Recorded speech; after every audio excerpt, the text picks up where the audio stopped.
Naalala nyo ba mga ka-Vertusio na nung nakaraan sinabi ko po sa inyo na natuloy na rin sa wakas ang na-postpone po na subastahan sa Pasig sa may Marco Polo po yun. At isa po sa mga nagiging highlight ng commemorative coins po doon na kumita ng malaki pagdating po sa subastahan ay itong coin na hawak ko po ngayon. Itong commemorative coin na si Miguel Malvar. Yan, Miguel Malvar po ito na ang nagiging bentahan po sa subastahan nito mga ka-Vertusio ay umabot po ng 95k. Yes po, hindi po kayo nagkakamali sa narinig po ninyo. Itong commemorative coin kasi na si Miguel Malvar mga ka-Vertusio ay isa na po sa mga pinaka rare na hinahanap na mga coins po ngayon. Kasi iilan lang po ang piraso na ginawa po nito nung inisyo ito ng BSP, lalo na nung 150th anniversary ng ating bayani na ito na si Miguel Malvar. Ayan. At nung panahon na yun mga ka-Vertusio na nagkaroon ng subastahan, iisa lang talaga ang meron ako noon na commemorative coin na tawag nito, Miguel Malvar. Again po mga ka-Vertusio, ang commemorative coin na ito ay may face value na 10 peso. Pero dahil ito ay commemorative coin, syempre pagdating sa subastahan or sa collector's world, iba po ang presyohan nito mga ka-Vertusio. And yun nga, sabi ko nga mga ka-Vertusio, isa lang talaga ang kopya or isa lang talaga ang coin na meron ako noon. Kaya panay po ang hanap ko noon, panay po ang announcement ko na isa ito sa mga hinahanap ng grupo po namin na sana madagdagan pa dahil on that day na nagkaroon at pumunta yung mga kasamahan ko sa Pasig sa subastahan, iisang kopya lang talaga ang meron kami noon. Nakakatawa po talaga. Ayan. So tinignan lang talaga namin kung ano yung mga commemorative coins na mapapasama at magiging highlight sa subastahan na yon. So isa lang. Pero ngayon mga ka-Vertusio, wag ka. Nadagdagan na. Nadagdagan na ang commemorative coin na ang bayani ay si Miguel Malvar. Ipapakita ko po sa inyo closely dito lang sa Vertusio. Yeah.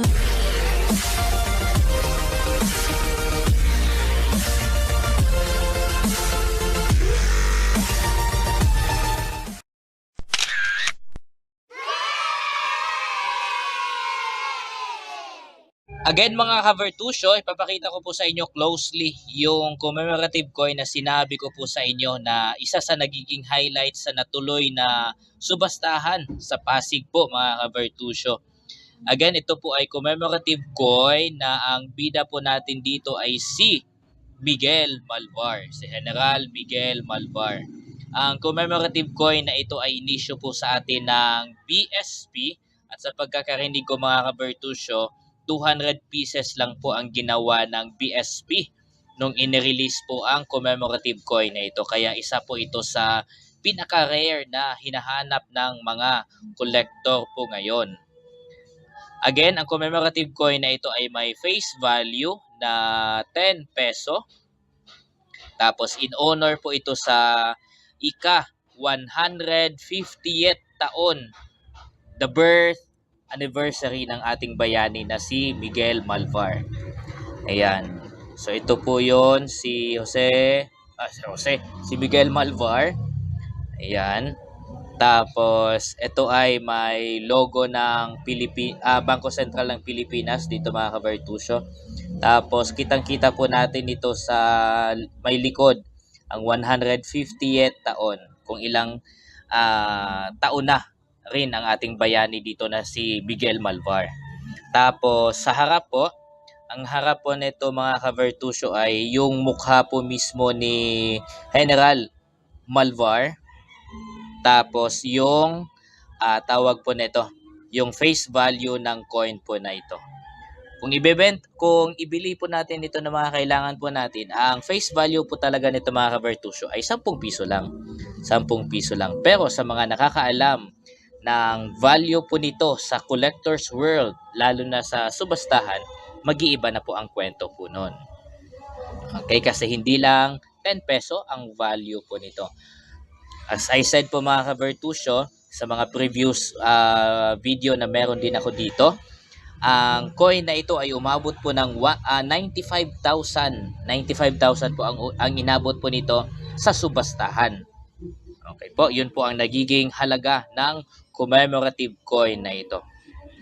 Kasi nagiging in demand po ito or nagiging rare to find at marami pong naghahanap po nito for their personal collection or mga coin set ng commemorative coins. So isa na rin ito sa mga in demand na commemorative coins, mga ka-Bertusyo, sa ngayon.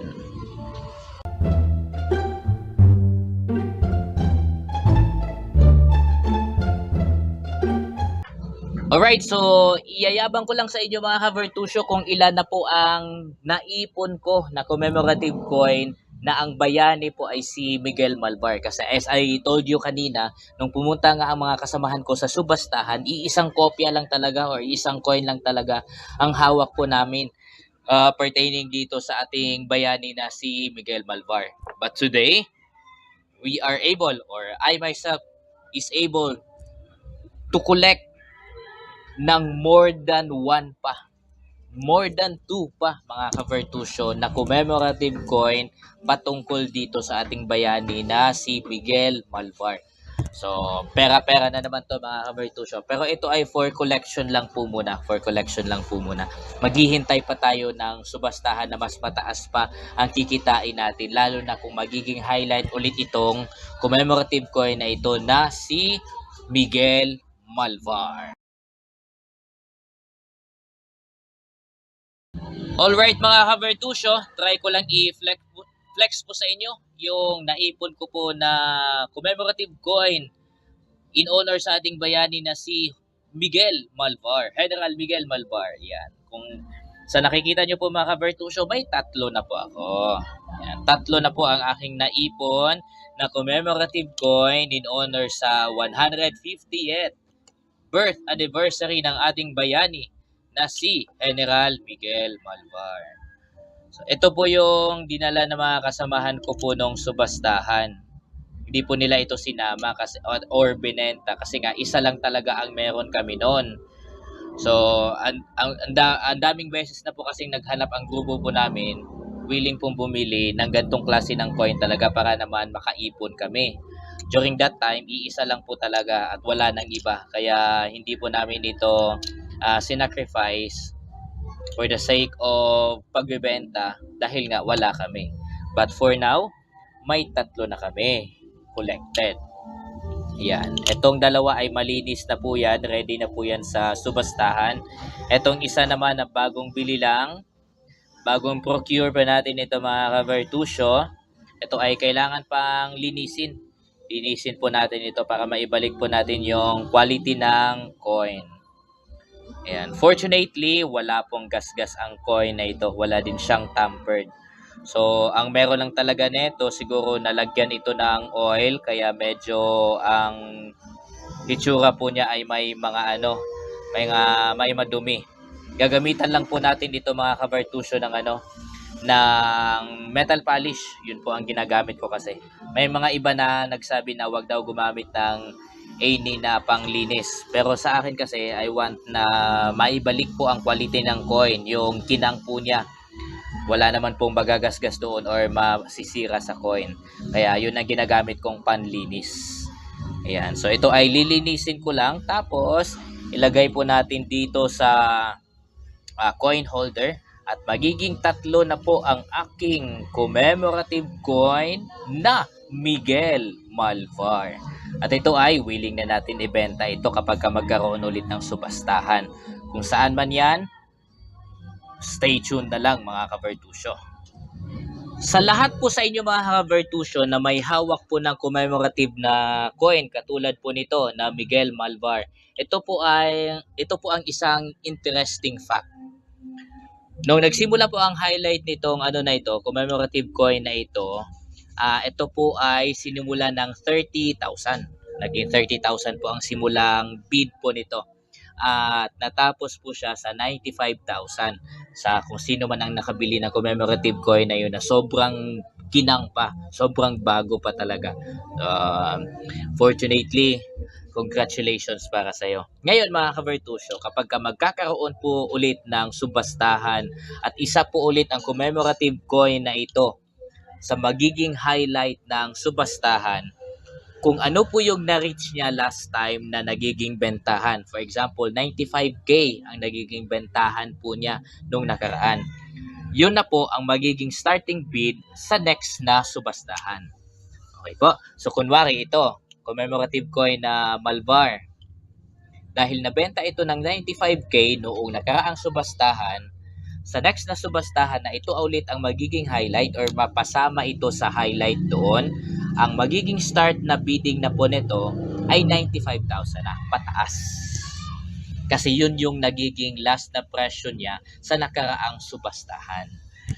Yan. Kaya kung meron kayo nito mga ka-Vertusio, i-keep nyo po yan. Alagaan po ninyo. Mataas na po ang value ng commemorative coin na ito. At syempre magbibigay po ako ng mga update po sa inyo. Hindi yung ibibigay ko po na update sa inyo ay yung sigurado lang para hindi na tayo magkakamali kasi mahirap na masisi lalo na nung nakaraan na nagkaroon ng postponement tapos hindi rin ako nakapunta at nakapagbigay kaagad ng information sa inyo dahil sobrang busy talaga sa mga panahon na yon mga ka-Vertusio. Graduation namin yon, moving up namin yon, pasensya talaga. Pero natuloy po yun natuloy po yun. Kaya nga po umabot ito ng 95K. Okay po? So, yun. Tatlo na ang meron kami mga ka-Vertusio na commemorative coin in honor po sa 150th birth anniversary ni Miguel Malvar. And kita-kita ulit tayo mga ka-Vertusio. Baka po meron sa inyong gusto mag-alok ng coin po dyan, PM nyo lang po ako. Wag po dito sa wag sana sa YouTube. Okay po, wag po sa YouTube. I-reach nyo po ako sa aking FB page. Okay po, Vertusio coin reviews. Doon nyo po ako i-reach at i-message para makapag-entertain ako sa inyo ng mga inquiries at syempre makagawa tayo ng transactions. Okay po? Yan. So, palagi po ninyong suportahan ang Vertusio. Till the next video!